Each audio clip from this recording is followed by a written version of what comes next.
നിങ്ങളുടെ കുട്ടികളുടെ കാര്യത്തിൽ അനാവശ്യമായിട്ട് ഇടപെടുക. നിങ്ങളുടെയും നിങ്ങളുടെ ഹസ്ബൻഡിന്റെയും പേഴ്സണൽ കാര്യങ്ങളിലൊക്കെ ഇടപെടുക. നിങ്ങളുടെ സ്വകാര്യ നിമിഷങ്ങൾ തകർക്കാൻ ശ്രമിക്കുക. നിങ്ങളുടെ പാരന്റിങ്ങിനെ എപ്പോഴും കുറ്റപ്പെടുത്തുക. ഈ ഒരു അവസ്ഥ നിങ്ങൾ നേരിട്ടിട്ടുണ്ടോ? ഇതെന്തുകൊണ്ടായിരിക്കും ഇങ്ങനെയൊക്കെ നടക്കുന്നത്? ഇങ്ങനെയൊക്കെ നിങ്ങളുടെ ജീവിതത്തിൽ സംഭവിക്കുന്നത്?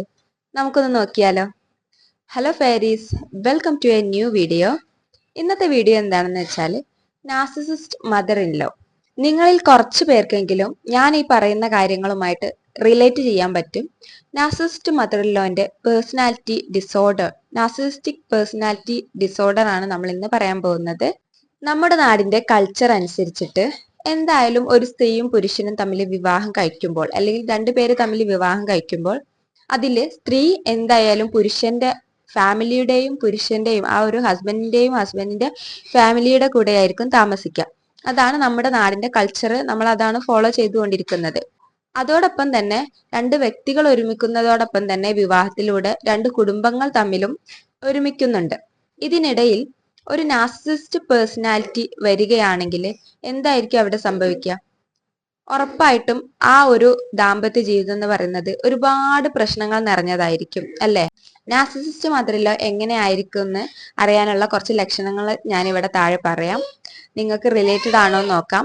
അതുപോലെ തന്നെ ഇവരിൽ നിന്ന് എങ്ങനെ എസ്കേപ്പ് ആവണം, അതിനുവേണ്ടി ചെയ്യേണ്ട കാര്യങ്ങളും ഞാനിവിടെ താഴെ പറയുന്നുണ്ട് കേട്ടോ. ഇവരുടെ ഒരു പെരുമാറ്റ രീതി എങ്ങനെയാണെന്ന് വെച്ചാല്, ആദ്യമൊക്കെ ഭയങ്കര സ്നേഹമായിരിക്കും, ഭയങ്കര സ്നേഹം നിറഞ്ഞ അത്തരത്തിലായിരിക്കും ഇവര് ബിഹേവ് ചെയ്യുക. പിന്നെ പിന്നെ ഇവരുടെ പെരുമാറ്റത്തിലൊക്കെ മാറ്റം സംഭവിക്കാൻ തുടങ്ങും. പക്ഷെ പുറമേ ഉള്ളവരുടെ മുന്നിൽ ഇവര് ഭയങ്കര ഒരു നല്ല വ്യക്തിയായിട്ടായിരിക്കും അഭിനയിക്കുക. എന്നാൽ അങ്ങനെ ആരും ഇല്ലാത്ത സമയത്ത്, അല്ലെങ്കിൽ അവർക്ക് അനുസൃതമായ ഒരു സമയം വരുമ്പോൾ ഇവരുടെ പെരുമാറ്റ രീതിയിൽ ഭയങ്കരമായിട്ടുള്ള ഒരു ചേഞ്ച് നിങ്ങൾക്ക് കാണാൻ പറ്റും. പിന്നെ നിങ്ങളും നിങ്ങളുടെ പാർട്ട്ണറും സംസാരിക്കുകയാണെങ്കിൽ, എന്തെങ്കിലും കാര്യം സംസാരിക്കുകയാണെങ്കിൽ അത് വീടിനകത്ത് വെച്ചിട്ടായാലും റൂമിൽ വെച്ചിട്ടാണെങ്കിലും പുറത്ത് വെച്ചിട്ടാണെങ്കിലും നിങ്ങളും നിങ്ങളുടെ പാർട്ട്ണറും കൂടിയിട്ട് സംസാരിക്കുകയാണെങ്കിൽ അതെല്ലാം ഇവര് ഒളിഞ്ഞു കേൾക്കാൻ ശ്രമിക്കുക. അത് മാത്രല്ല, നിങ്ങൾ എന്തെങ്കിലും ഒന്ന് ഡിസൈഡ് ചെയ്യാണ്, ലൈഫിൽ എന്തെങ്കിലുമൊക്കെ ചെയ്യണം എന്നൊക്കെ തീരുമാനം എടുക്കുകയാണെങ്കിൽ ഇവരത് എങ്ങനെയെങ്കിലൊക്കെ മുടക്കാൻ ശ്രമിക്കും. അത് മാത്രല്ല, നിങ്ങൾ ഇപ്പോൾ നിങ്ങളുടെ പാർട്ട്ണറും വീട്ടിൽ വെച്ചിട്ട് നിങ്ങൾ സംസാരിക്കുകയാണെങ്കിൽ ആ ഒരു സമയത്ത് അതിനിടയിൽ വന്നിട്ട് ഇവരുടെ കാര്യങ്ങൾ സംസാരിക്കുക, അനാവശ്യമായിട്ട് അതിൽ കയറിയിട്ട് ഇടപെടുക.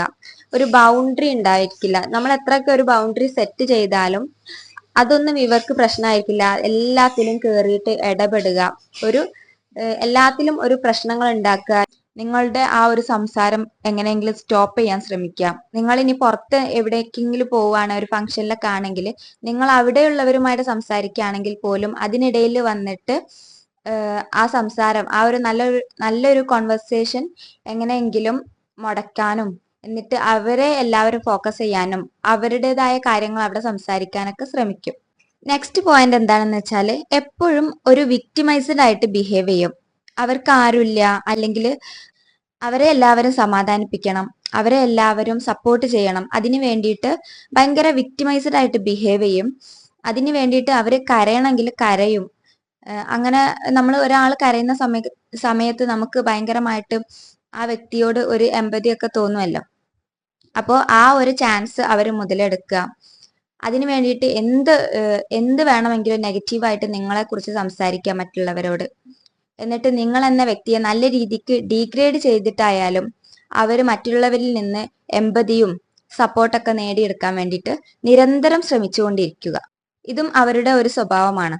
അടുത്തതാണ്, നിങ്ങളെ മറ്റുള്ളവരിൽ നിന്ന്, ഇപ്പൊ നിങ്ങളുടെ പാർട്ട്ണറിൽ നിന്നൊക്കെ അകറ്റി നിർത്താൻ ശ്രമിക്കുക. അതിനു വേണ്ടിയിട്ട് എന്തെങ്കിലുമൊക്കെ ഒരു കുത്തിത്തിരിപ്പ് ഉണ്ടാക്കുക. അതുപോലെ തന്നെ അതിനു വേണ്ടിയിട്ട് എന്തെങ്കിലുമൊക്കെ സംസാരിക്കുക, നിങ്ങളുടെ പാർട്ട്ണറോട് പറഞ്ഞു കൊടുക്കുക. അതുപോലെ തന്നെ നിങ്ങളോടും അതുപോലെ എന്തെങ്കിലുമൊക്കെ നെഗറ്റീവായിട്ട് നിങ്ങളെ പാർട്ട്ണറെ കുറിച്ച് സംസാരിക്കുക. അത് മാത്രമല്ല, നിങ്ങളുടെ കുട്ടികളെ തന്നെ നിങ്ങളിൽ നിന്ന് അകറ്റി നിർത്താൻ ശ്രമിക്കുക. അനാവശ്യമായിട്ട് നിങ്ങളുടെ പാരന്റിങ്ങിനെ കുറ്റപ്പെടുത്തിക്കൊണ്ടിരിക്കുക.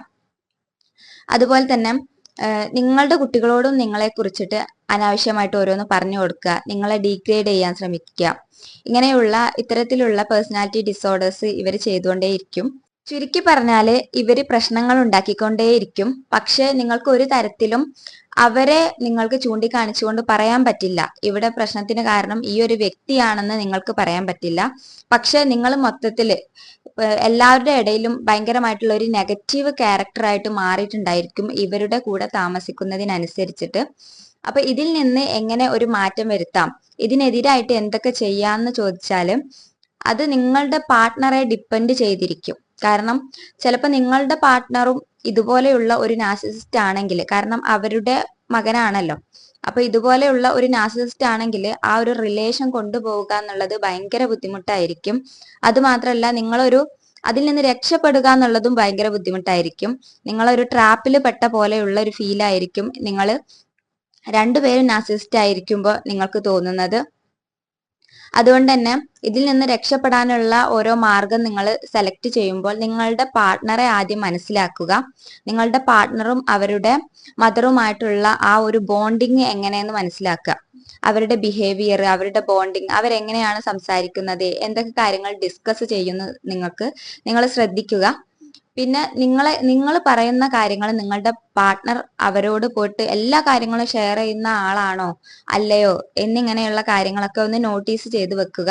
എന്നിട്ട് അതിനനുസരിച്ചിട്ട് വേണം ഇതിനെതിരായിട്ട് പ്രവർത്തിക്കാൻ.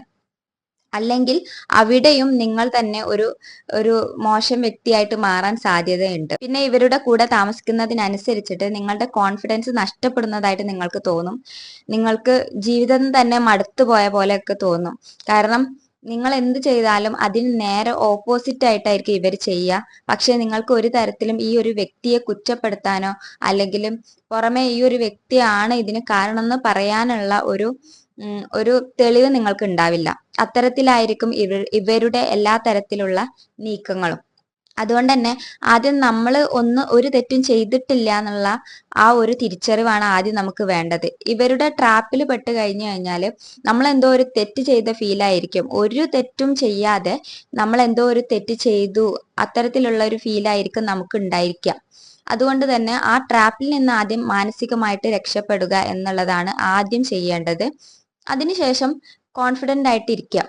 എന്ത് ചെയ്താലും എങ്ങനെ പെരുമാറിയാലും അതൊന്നും എന്നെ ബാധിക്കുന്നില്ല എന്നുള്ള രീതിയിൽ ഇരിക്കുക.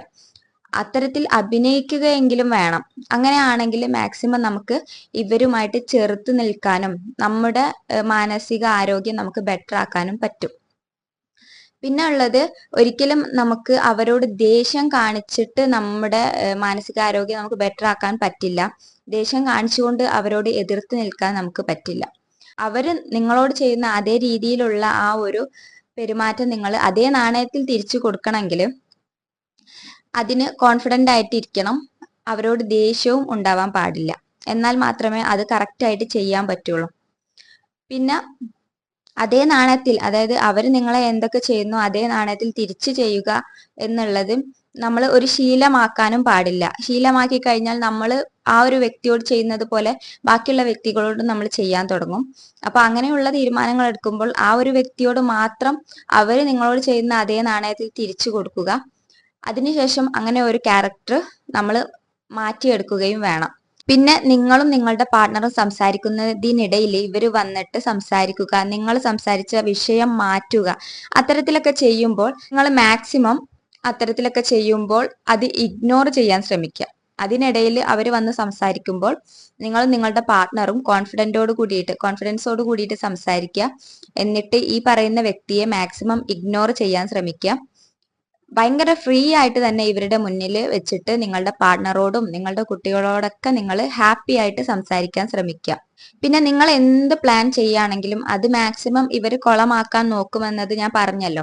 അതുകൊണ്ട് തന്നെ നിങ്ങൾ പുറത്ത് എവിടെയെങ്കിലും വെച്ചിട്ട് നിങ്ങൾക്ക് എന്തെങ്കിലും സീരിയസ് ആയിട്ടുള്ള മാറ്റർ സംസാരിക്കാനൊക്കെ ഉണ്ടെങ്കിൽ അല്ലെങ്കിൽ പ്ലാൻ ചെയ്യാനുണ്ടെങ്കിൽ പുറത്ത് എവിടെയെങ്കിലും വെച്ചിട്ട് സംസാരിക്കുക, അതിനെക്കുറിച്ചിട്ട് പ്ലാൻ ചെയ്യാം. എന്നിട്ട് അത് ചെയ്യാനാകുമ്പോൾ അല്ലെങ്കിൽ അന്നോ അല്ലെങ്കിൽ അതിന്റെ തലേന്നൊക്കെ ജസ്റ്റ് അവരോട് പറയാം. അതിനു മുൻപ് പറയുകയാണെങ്കിൽ എന്തായാലും ഇവരത് ആ ഒരു പ്ലാൻ അവർ ഫ്ലോപ്പ് ആക്കും. അതുകൊണ്ട് തന്നെ അത്തരത്തിൽ മാക്സിമം ബിഹേവ് ചെയ്യാൻ ശ്രമിക്കാം.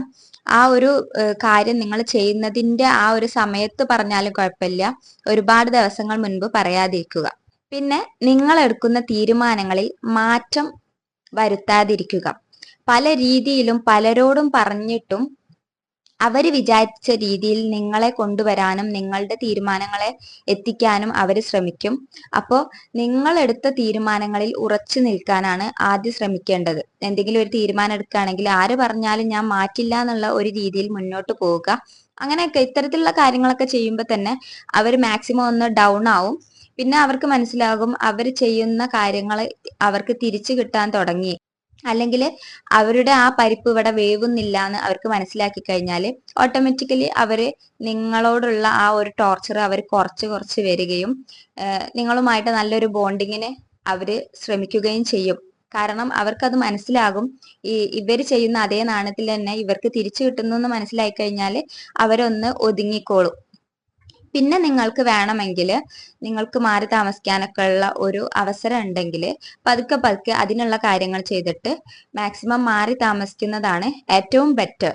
പക്ഷെ മാറി താമസിക്കുക എന്നുള്ളത്, ഇത്തരത്തിലുള്ള വ്യക്തികളിൽ നിന്ന് മാറി താമസിക്കുക എന്ന് പറയുന്നത് ചിലപ്പോൾ ശാരീരികമായിട്ട് എളുപ്പമായിരിക്കും, പക്ഷെ മാനസികമായിട്ട് അത്ര എളുപ്പമുള്ള കാര്യമല്ല.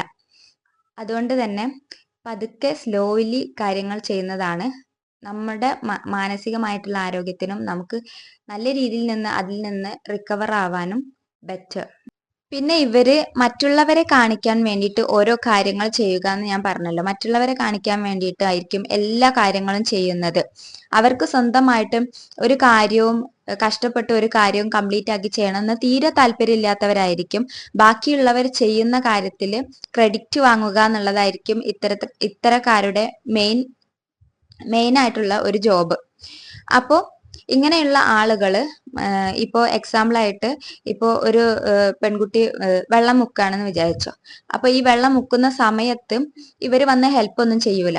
എന്നാൽ വീട്ടിലെ മറ്റു ആണുങ്ങളോ അല്ലെങ്കിൽ വീട്ടില് വേറെ ആരെങ്കിലും ഗസ്റ്റ് ഒക്കെ വരികയാണെന്ന് ഇവർ അറിഞ്ഞു കഴിഞ്ഞാൽ ആ സമയത്ത് അവര് വരുന്ന ആ സമയത്ത് ഇവര് വന്നിട്ട് ഈ ഒരു പെൺകുട്ടിയെ ഹെൽപ്പ് ചെയ്യുന്നതായിട്ടൊക്കെ നിങ്ങൾ ശ്രദ്ധിച്ചാൽ നിങ്ങളെ ഹെൽപ്പ് ചെയ്യുന്നതായിട്ടൊക്കെ കാണാൻ പറ്റും. ആ ഒരു സെക്കൻഡിന് വേണ്ടിയിട്ട്, ആ വ്യക്തികൾ കാണാൻ വേണ്ടിയിട്ട് മാത്രമായിട്ട് ഇവര് ഇത്തരത്തിലുള്ള പ്രവർത്തികൾ ചെയ്യും. അതായത് വീട്ടിലെ ആണുങ്ങൾ വരുന്ന സമയത്ത് വീട്ടിലെ പണികൾ ചെയ്യുക, അല്ലാത്ത സമയത്ത് ഒന്നും ചെയ്യാതിരിക്കുക. മകനെ കാണിക്കാൻ വേണ്ടി മാത്രം സ്വന്തം കുട്ടിയെ നോക്കുക, സ്വന്തം കുട്ടിയല്ല സ്വന്തം മകന്റെ കുട്ടിയെ നോക്കുക, അല്ലാത്ത സമയത്ത് കുട്ടിയെ കെയർ ചെയ്യാതിരിക്കുക. ഇത്തരത്തില് മറ്റുള്ളവരെ കാണാൻ വേണ്ടിയിട്ട് മാത്രം ചില കാര്യങ്ങൾ ചെയ്യുക. ഇങ്ങനെയുള്ളവർക്ക് ഇതേ നാണയത്തിൽ തന്നെ കാര്യങ്ങൾ തിരിച്ചു കൊടുക്കുക. അവര് മനസ്സിൽ ചിന്തിക്കുമ്പോൾ നിങ്ങൾ മാനത്ത് ചിന്തിച്ചിട്ട് കാര്യങ്ങൾ ചെയ്യാൻ ശ്രമിക്കുക. നല്ല എഫേർട്ട് ഇട്ടാൽ മാത്രമേ നിങ്ങൾക്ക് ഇതിനെ എതിരായിട്ട് നിങ്ങൾക്ക് പ്രവർത്തിക്കാൻ പറ്റുള്ളൂ. കുറച്ച് ദിവസങ്ങൾ കൊണ്ട് നിങ്ങൾക്ക് ഇതിനെതിരായിട്ട് എല്ലാ കാര്യങ്ങളും ചെയ്യുക എന്ന് പറയുന്നത് കുറച്ച് ബുദ്ധിമുട്ടാണ്. ഒരുപാട് ദിവസങ്ങൾ എടുത്തിട്ട് നിങ്ങൾക്ക് ഇതിനെതിരായിട്ട് നിങ്ങളുടെ മാനസികാവസ്ഥയും ബെറ്റർ ആക്കുന്ന രീതിയിൽ നിങ്ങൾക്ക് കാര്യങ്ങൾ ചെയ്യാൻ പറ്റുള്ളൂ. അപ്പോൾ നിങ്ങളും കാര്യങ്ങൾ കണ്ട് മനസ്സിലാക്കിയിട്ട് അതിനനുസരിച്ചിട്ട് പ്രവർത്തിക്കുക. അപ്പൊ ഇതാണ് നമ്മുടെ ഇന്നത്തെ വീഡിയോ. കുറെ കാര്യങ്ങൾ ഈ വീഡിയോയിലൂടെ നിങ്ങൾക്ക് മനസ്സിലായെന്ന് വിശ്വസിക്കുന്നുണ്ട്. അപ്പൊ ഈ വീഡിയോ യൂസ്ഫുൾ ആയെന്ന് വിശ്വസിക്കുന്നുണ്ട്. ഇനിയും നല്ല നല്ല വീഡിയോസുമായിട്ട് വരാം. Thank you so much for watching my video. By.